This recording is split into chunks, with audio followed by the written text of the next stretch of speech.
Hola amigas y amigos del portal del Villegas.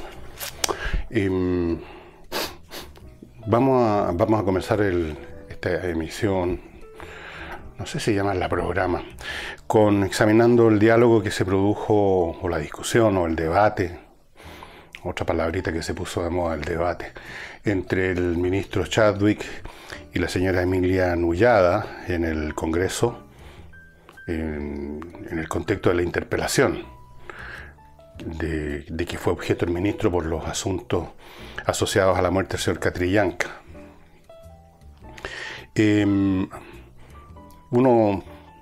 Lo que hice fue examinar las palabras, las frases, los conceptos que usaron ambas partes, y eso es lo que quiero examinar con ustedes, a ver si llegamos a alguna conclusión.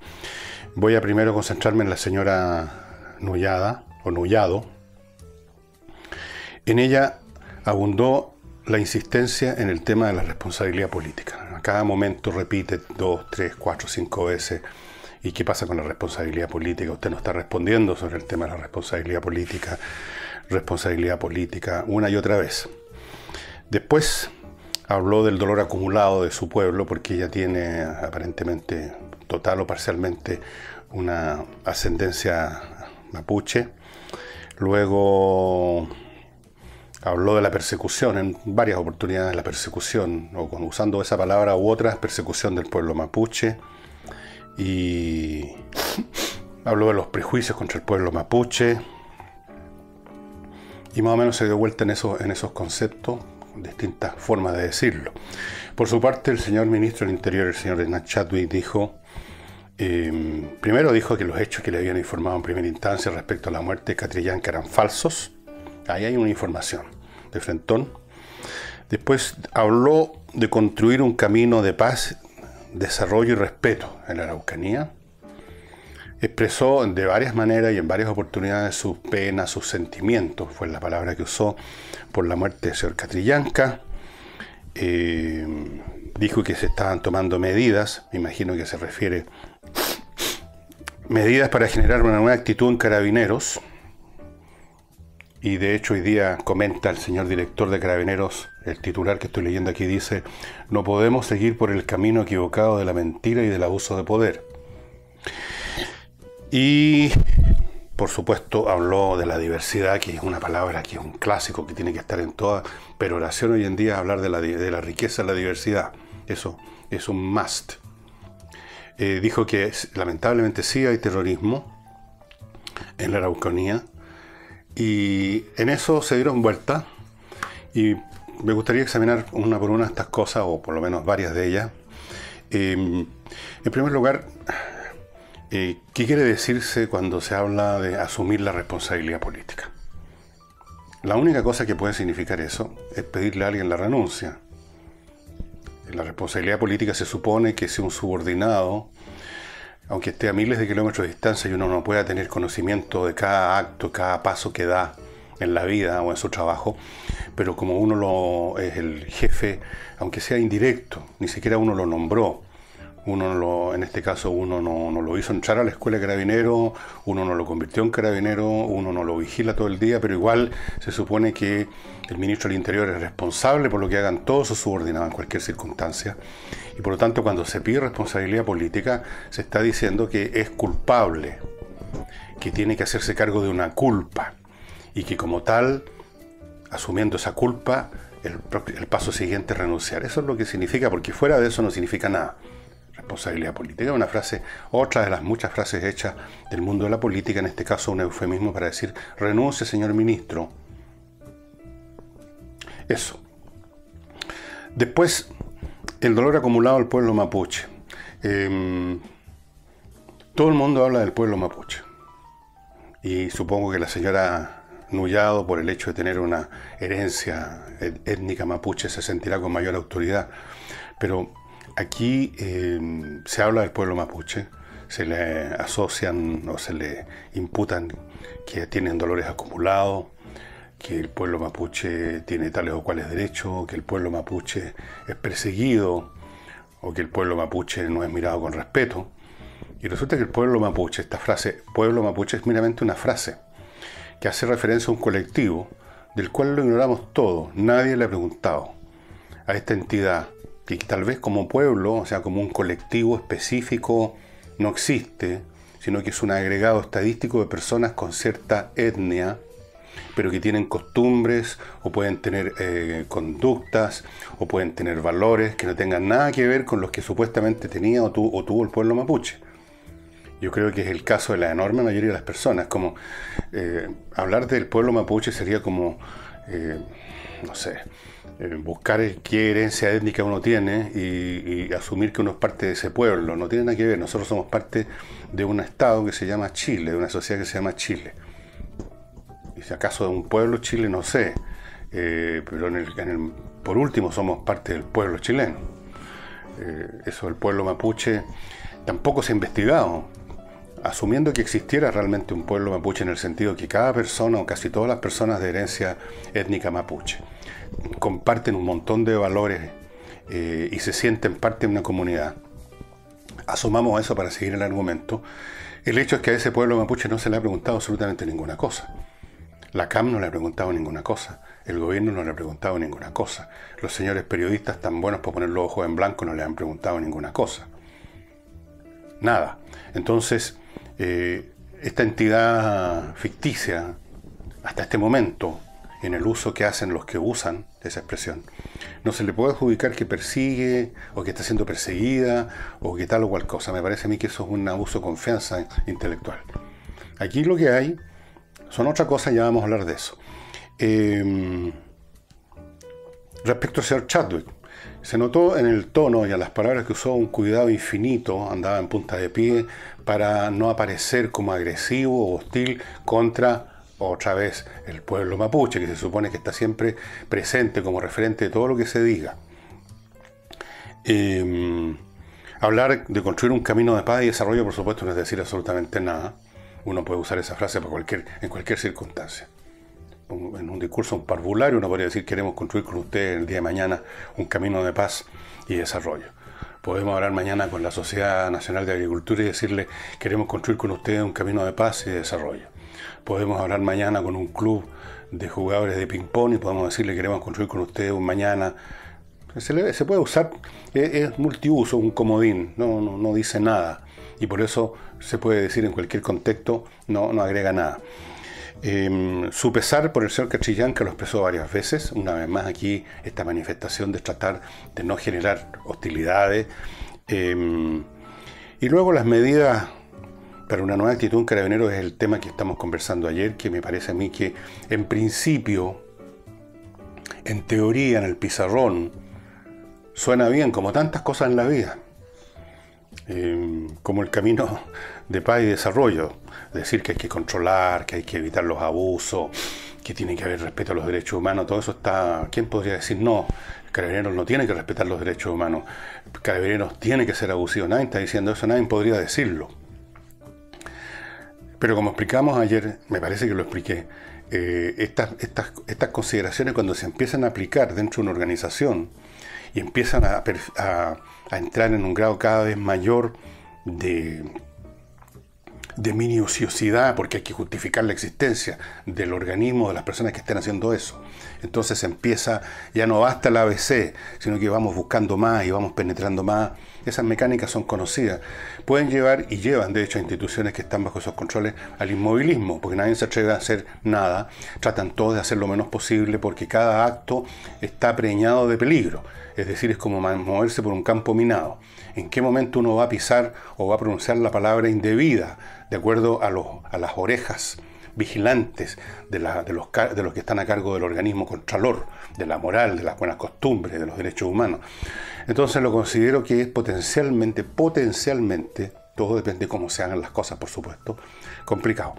Así que se refería a eso. Yo quiero insistir. Así, dijo también Chadwick de que descubrió la pólvora, dijo que hay terrorismo en el sur, que lamentablemente hay terrorismo. Quiero insistir que aquí no hay ningún protagonismo de ninguna clase del pueblo mapuche, porque el pueblo mapuche no ha sido interrogado, suponiendo que exista, no ha sido interrogado. No hay una persecución del pueblo mapuche, ni el pueblo mapuche está tampoco persiguiendo a nadie. Aquí lo que hay es la CAM, que no es perseguida, porque nadie los persigue notoriamente, ellos sí persiguen. Persiguen a los camioneros, les han quemado unos 400, 500 camiones. Persiguen a los residentes de la zona, los cuales amenazan para que se vayan. Persiguen a agricultores. Persiguen en algunos casos a gente de la etnia mapuche, porque los consideran a lo mejor delatores o que no son suficientemente colaboradores. Y desde luego Carabineros no persigue a nadie. Muy pocas veces están de punto fijo, normalmente. Y cuando hay acción pasan cosas como esta, y todo se vuelve a parar, y caen carabineros, y caen oficiales, y se retiran los grupos, y se produce esta situación de escándalo, en virtud de la cual se le da otra señal a Carabineros que no haga absolutamente nada. Esa es la situación. Aquí no hay persecución del pueblo mapuche. El pueblo mapuche, no tengo idea de lo que pasa con el pueblo mapuche, habría que hacer un estudio. Quizás el gobierno debería organizar un plebiscito para todas las personas de origen mapuche o que se sientan de origen mapuche. Preguntarles cosas. Alguien que les pregunte, por Dios. Si nadie les pregunta nada a los mapuches. Y nadie le pregunta nada a los chilenos tampoco sobre estas materias. Que yo sepa. Fuera de las encuestas que se hacen, pero eso no es preguntarle nada a nadie. Eso es una especie de adivinanza disfrazada de estadística. Así es que sería bueno de una vez por todas saber qué piensa esta entidad misteriosa para mí, a la cual todos se refieren para justificar sus actos, pero sin que nadie les pregunte ni una cosa.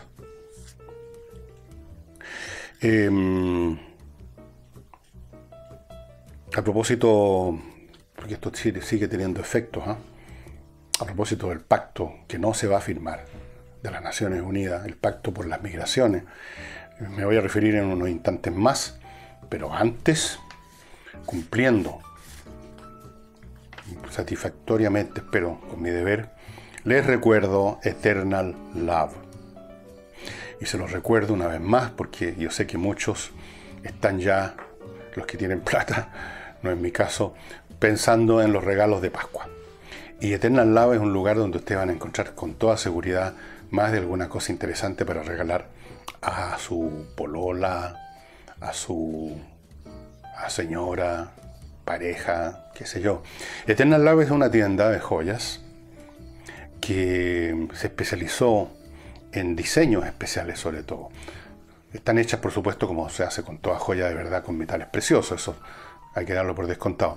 Pero es el diseño el que hace la gran diferencia. Estamos hablando no solo de las joyas tradicionales, digamos los pendientes, los aros, los camafeos, no sé si se siguen usando. Estamos hablando también de argollas, de anillos. Y una cosa interesante de tenerla, que aquí en donde atienden en Santiago, que es en un local del Mall Plaza Los Dominicos, en Las Condes, Mall Plaza Los Dominicos, ellos siguen con la misma política de precios que tenían o tienen en el Duty Free de Iquique. Es decir, siguen con precios duty free, 20% de descuento. Y a eso, si usted compra por internet, en el sitio que usted está viendo de ellos, eternallab.cl, hay algunos productos, no todos, pero hay un buen número de productos que tienen un descuento adicional. Así que sumando los descuentos, en algunos casos se llega casi al 40%. ¿Qué digo casi? Al 40%. Así es que, si todavía no sabe qué a regalar, qué cosa difícil, se acumulan las Pascuas, uno ya ha regalado de todo, pero hay cosas que se pueden regalar muchas veces y siempre son bienvenidas las joyas, por ejemplo. Así que le sugerimos que le eche una miradita al sitio de Eternal Love y vea, sin moverse su escritorio, lo que hay a su disposición. Joyas realmente muy hermosas por el diseño, se va a acordar de mí. Y continúo ahora con el tema. A propósito de que no firmó Chile el pacto, la señora Michelle Bachelet, alta comisionada de los derechos humanos de las Naciones Unidas, dijo que lamentaba que Chile no hubiera firmado este pacto. Lo lamentaba. Y que lo lamentaba. Ahora, lo que yo lamento es que la señora Bachelet se dedique a hacer discurso o a expresar sus lamentos, sobre todo orden de cosas, menos el que debiera estar ahora metida, que es Venezuela. La señora, cuando recién empezaba su alta destinación a las Naciones Unidas, estuvo en Austria y fue a leccionar, fue a leccionar a los austríacos sobre temas de derechos humanos y le dijeron que por favor se fuera con esa música a otra parte, que quién era ella para ir a hacerles discursos sobre derechos humanos, considerando las situaciones que se viven en Latinoamérica. Después, cuando salió elegido Bolsonaro, habló como un inspector de colegio diciendo que iba a estar atenta a lo que pasaba ahí, pues no fuera a ser que el señor Bolsonaro llegara con los SS a echar abajo la democracia brasilera. Y ahora declara sobre Chile. Declara qué pena que no firmamos el pacto de la inmigración. ¿Por qué no se preocupa una vez por todas, en vez de hacer discursos y en vez de hacer declaraciones? ¿Por qué no va de una vez por todas a Venezuela, señora Bachelet? Michelle, la están llamando. Le han dicho 6 veces ya que vaya. Y usted no va. Incluso le invitó Maduro, amorosamente. Le tenían listo un supermercado de mercadería para que usted fuera a inspeccionar. Y mire, usted los dejó con los crespos hechos ahí en el supermercado. Le tenían listo el desfile por los lugares más bonitos y más potentes de Venezuela, con actores e invitados para que hicieran el papel de venezolanos felices del régimen. Estaba todo preparado en la escena. Y usted se ha demorado. Dese una vueltecita por Venezuela, señora Bachelet, en vez de hacer tantos discursos desde las Naciones Unidas. No, eso no sirve para absolutamente nada. Si usted está a cargo de los derechos humanos, preocúpese de los derechos humanos que están siendo violados, en vez de preocuparse por cosas que no han ocurrido, porque aquí en Chile no se han violado los derechos humanos de los inmigrantes, que yo sepa. Todo lo contrario, mucha de la gente que está en contra de este proceso de la inmigración masiva argumentan que se están gastando fondos y recursos para personas que no son chilenos. Eso significa que esas personas están recibiendo una serie de beneficios que son propios de los chilenos. Por lo tanto, no se les están violando sus derechos. Entonces, habría que preocuparse de Venezuela. Y yo sé que hay personas en Venezuela que ven este pequeño programita de este portal. Y créanme, estimados amigos de Venezuela, que me he encargado, las veces que salgo de mi casa, que no son muchas, de conversar con venezolanos, porque uno se los topa en todos lados. Se los topa en las bombas gasolineras, se los topa en los restaurantes, se los topa en las empresas constructoras, por todos lados, porque están en todos lados. Y son personas muy agradables, hablan muy bien, son muy cultas, muchos de ellos. Son personas que tienen estudios. Y todos, por supuesto, están aquí por lo desagradable, por lo intolerable que se ha hecho la vida en Venezuela. Y los que están escuchando o viendo este programa desde Venezuela, les digo lo que el señor Jorge Pizarro le dijo con un tonito de insolencia acá al canciller Ampuero. Lo compadezco, ya vamos a ir a ese tema. Señora Bachelet, preocúpese de Venezuela en vez de hacer discursos sobre el pacto de inmigración de las Naciones Unidas. Me refería con esto de Jorge Pizarro a la situación que vivió el canciller Ampuero en el Congreso. Fue a una comisión de Relaciones Exteriores y ahí se encarnizaron con él, por supuesto. Y a mí me parece que la actitud de Pizarro y Lagos Weber, especialmente estos dos, está repleta de insolencia y de patudez, diría yo, ¿no? Porque mientras ellos gobernaban, con la señora alta comisionada de los derechos humanos, no hicieron absolutamente nada para regular, para hablar siquiera del tema de los inmigrantes, sino que simplemente dejaron que la señora Bachelet abriera las puertas para en par, y eso fue todo. Si eso lo consideran una política de inmigración, yo creo que Houston, we have a problem. Entonces le echaron toda clase de focas encima al señor Ampuero. Ampuero dijo que era una insolencia, que él era un ministro de Estado, que no era manera de tratarlo de esa forma. Como les decía, Pizarro, Jorge Pizarro, el hombre que todos conocemos de la democracia cristiana, le dijo que le tenía compasión. No le explicó por qué, ¿no? Específicamente.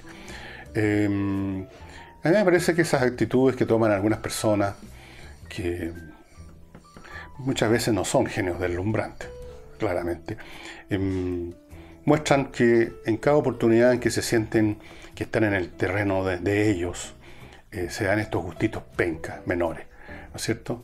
Aquí lo que está en juego es una política de inmigración, una ley de inmigración, resolver un tema para bien de Chile, un tema de gran magnitud, porque estamos hablando de que tenemos ya 800.000 inmigrantes y siguen llegando. Porque el no firmar no va a cambiar eso, así como el firmar tampoco habría cambiado mucho. Quiero insistir en ese punto. Aunque eso me convierta, según algunos, en un viejo porfiado. Okay. El viejo porfiado insiste en eso porque los hechos son los porfiados. La gente sigue llegando. Ese es un hecho porfiado. Así como la ley de gravedad también es un hecho súper porfiado. Las cosas se siguen cayendo. Tampoco el señor, que yo recuerde, los señores Pizarro y otros se han preocupado mucho a propósito de Venezuela, del tema venezolano. Si están preocupados por los temas humanos, porque el tema de la inmigración lo han puesto bajo esa luz tan glamorosa del progresismo en los derechos humanos. No he visto mucha gente del progresismo preocupada por los derechos humanos en Venezuela. Cuando se ha tocado el tema en el Congreso y otras partes, más bien tienden a mirar por otro lado y desean algo poco claro, así como si en realidad como no está muy bien. No es tan claro que los compañeros de Venezuela están en el camino correcto. Claro que de repente el Maduro es medio huevón y mete las patas y abusan un poquito, pero compañeros, están en el camino correcto. Porque así tratan las personas de una fe a sus correligionarios. Los tratan con benevolencia, porque están en el camino correcto. Sí, claro, cometen algunos pecados, pero hay que perdonarlos porque son compañeros, son de los nuestros. Así es que, ok. Ahora quiero entrar a un tema más gordo y que tiene que ver con las declaraciones que ya expliqué, llenas de consideraciones y de volteretas y de cuidado de no pisar las minas del señor Chadwick y otras que hemos visto. Pero antes de hacer tal cosa, les quiero recordar que este programa ustedes lo pueden ver, si lo quieren ver de nuevo, si son tan masoquistas, o lo quieren cortar ahora y verlo más rato, lo pueden ver en el canal 31 Prime del cable del grupo GTD Manquehue y Telefónica del Sur. Y lo pueden ver en todos los lunes, martes, miércoles, jueves y viernes a las 8:30. Los sábados culturales no entran en esa parrilla. Y es a las 8:30 de la noche. Ahí lo pueden ver ustedes en todo mi esplendor, en glorioso Technicolor y con miles de extras en acción, este pequeño y humilde programa. Y además quiero recordarles,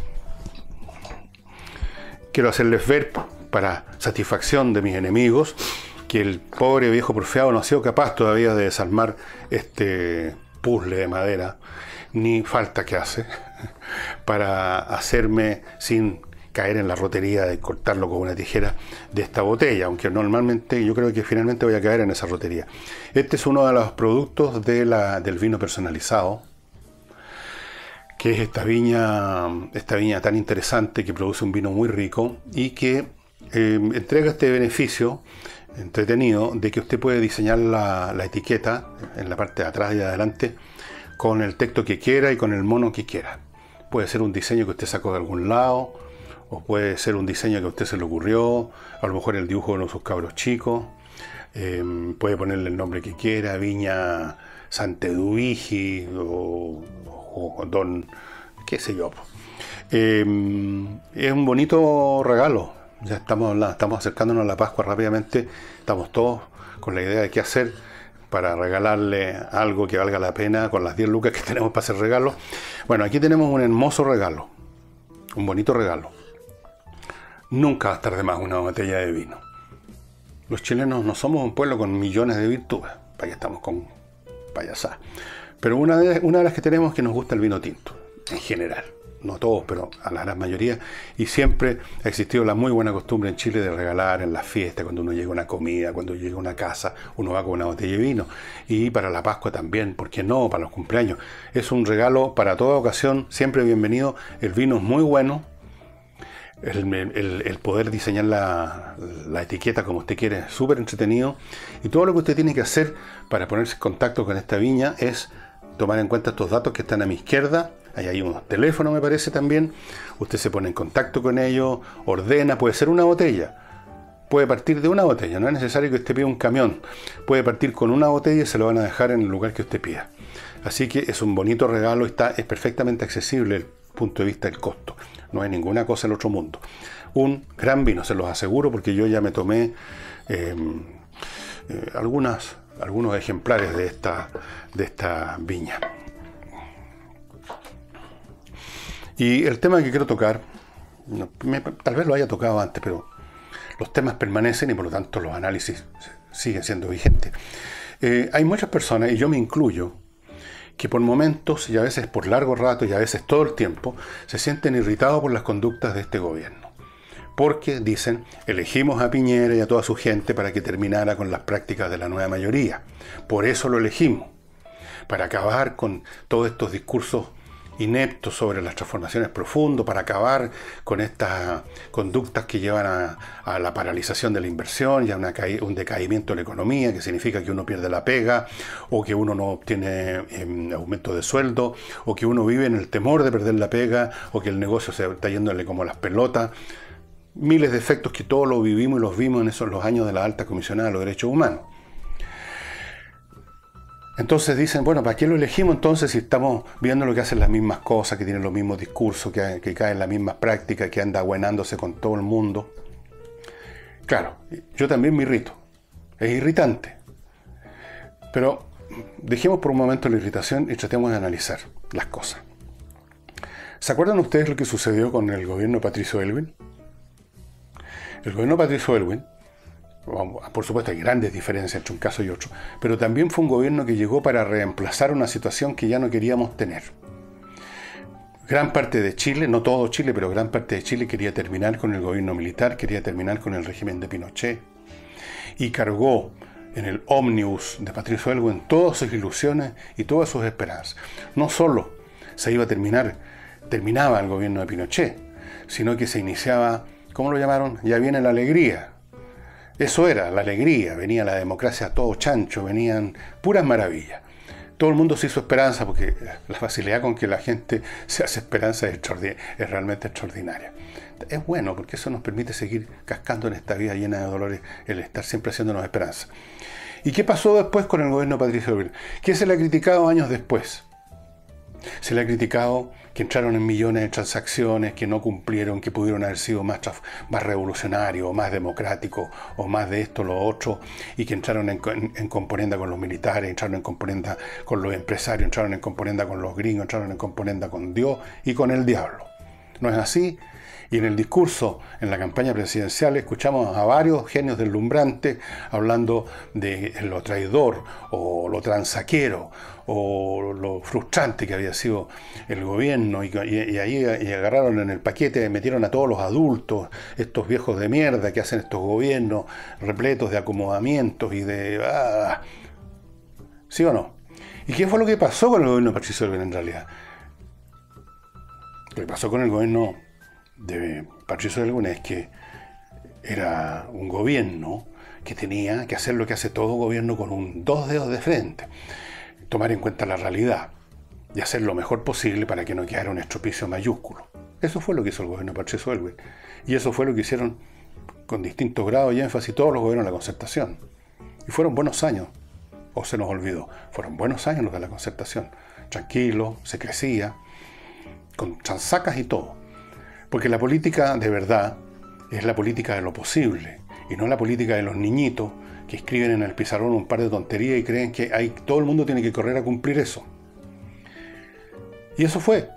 Patricio Aylwin y la gente que gobernaba con él, yo hablé muchas veces de este tema con el señor Benning, que era uno de los tipos más inteligentes que he conocido.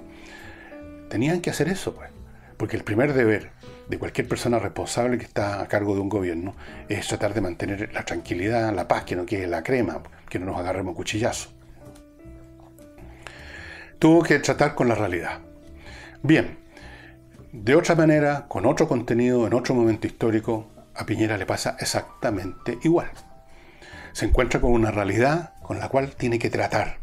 Se encuentra con un Congreso mayoritariamente de oposición y que además está desde el primer minuto en una postura hostil, opositora, feroz, rechinante, picada. Se encuentra con una economía que fue dejada en mal pie. Se encuentra con un momento histórico en que una serie de movimientos culturales de gran calado están, digamos, son muy protagónicos y muy potentes, para bien y para mal. El feminismo, el tema de los derechos sexuales, el tema de la identidad de género y un montón de cosas más. Se encuentra con un país donde los temas conflictivos se acumularon. En la época de Patricio Aylwin había el conflicto y había el tema, restablecer la democracia. Había una meta además compartida. Todo el mundo quería hacer eso, ya fuera por gusto o por necesidad. Entonces el panorama era bastante más sencillo, había una tarea clara, la prioridad estaba ahí escrita con letras de molde, no había dónde perderse. La situación de ahora es mucho más complicada, son mucho más los temas, no hay consenso ni en una sola meta, ni mucho menos. Precisamente nuestro problema es que no hay consenso en nada. Y esa es la realidad que tiene que enfrentar el presidente Piñera y su gente. Y ante esa realidad, para evitar que nos agarremos a cuchillazo, tiene que transar, tiene que usar un lenguaje cuidadoso, tiene que andar poniendo ojitos, tiene que andar haciendo voltereta, tiene que poner gente en su gobierno que son más papistas que el Papa, como algunas personas que no voy a mencionar, que llegan a ser patéticos en ese sentido, pero que son funcionales al fin de avanzar lo más que se pueda en estas circunstancias difíciles. Y por supuesto que es irritante, porque todos nosotros, incluso ciudadanos viejones ya, todavía nos queda un cabro chico que quisiera que de un día para otro los temas que nos tenían hasta la coronilla se resuelvan, pero no se puede. La realidad impone su peso y así como entonces Patricio Aylwin, el gobierno de Patricio Aylwin llega al poder acompañado de grandes esperanzas e ilusiones e ideales que se tuvieron que diluir en gran parte por las imposiciones de la realidad. Y del mismo modo, el gobierno de Piñera llega a sustituir un régimen, porque alcanzó a hacer hasta un régimen el gobierno de la señora Bachelet, y lo hizo acompañado de grandes ilusiones y esperanzas de que se iba a poner fin a toda ese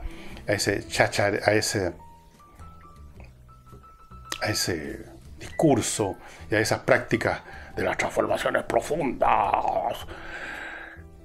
Y también se tiene que topar con la realidad, pues se topó con la realidad y ahí lo vemos a Piñera tratando de avanzar como decía alguien por ahí, un paso para atrás, dos pasos para adelante, para atrás, para adelante, para adelante, para atrás, haciéndole el quite a las cosas, tratando de avanzar, tratando de, mientras tanto ya la pasada, ir reparando la economía, tratando de poner algún grado de orden en el tema de la inmigración, tratando de controlar el despelote en que se convirtió el tema educacional ya, con todo el mundo vociferando y marchando y tomando escuelas y colegios y universidades que pasan en paro.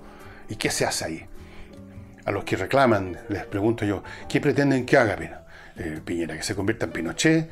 ¿Que mande a un batallón con bayoneta calada a desalojar los colegios? ¿Qué hace con las situaciones que se acumularon por años de años en las instituciones uniformadas, los desórdenes financieros, para decirlo fino? ¿Los va a deshacer moviendo una varita mágica? ¿Qué hace con todos esos temas? Hay que encararlos de la manera que se pueda nomás. Y es irritante, por supuesto. Y yo también hay momentos en que digo, pero ¿hasta cuándo cresta? Escuchamos estos discursos de boca de la gente de gobierno. ¿Qué es esto? ¿Otro gobierno de la señora Bachelet? ¿Es la continuación del gobierno de la señora Bachelet? ¿Es la continuación del gobierno de la Bachelet por otros medios?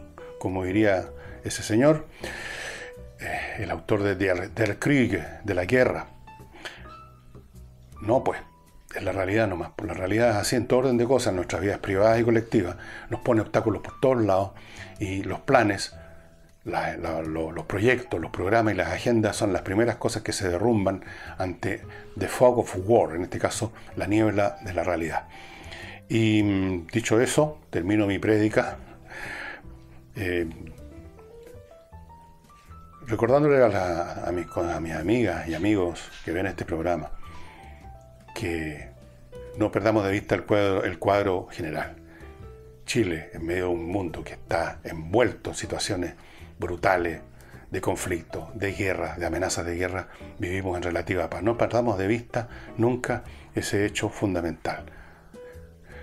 Hasta mañana.